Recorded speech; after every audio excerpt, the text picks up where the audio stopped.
Trainen bij min 21 graden. Het liek het gekke werk, maar Eelke, Jochem en Titus doggen dat snijtemoorn in een grut jipvrieshoes in Raalte voor het goede doel.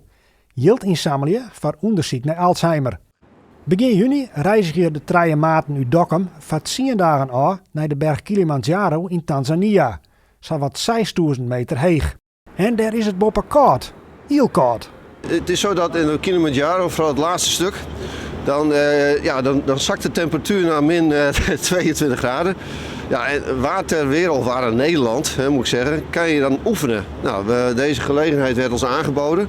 Nou, dat is een ideale manier om te ervaren wat het is en ook om de kleding die we hebben, speciale kleding, om te testen. Thermische sokken aan, thermische sokken uit. Nou, we hebben 4 verschillende lagen nu aan. We gaan straks weer terug naar 3 lagen.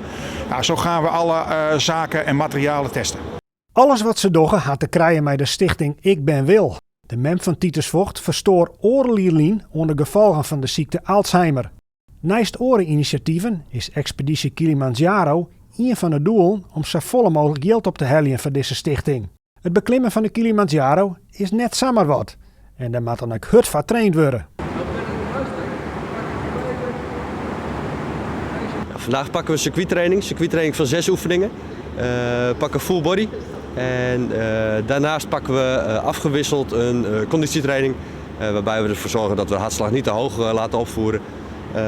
Lekker een full body training. Net sinds de alle tardigerings die de triathlon treft, bloot het vanzelf spannend hoe deze extreme beklimming in juni correct uitpakt. Onze grootste vijand gaat denk ik de hoogte zijn. In de vorm van hoogteziekte. Ik ben er niet bang voor. Ja, je weet dat dat kan gebeuren. Je hebt gewoon, zeker als je helemaal op de top bent, heb je 50% minder zuurstof in je bloed. Ja, daar kun je wat aan overhouden op dat moment. Hoofdpijn, misselijkheid.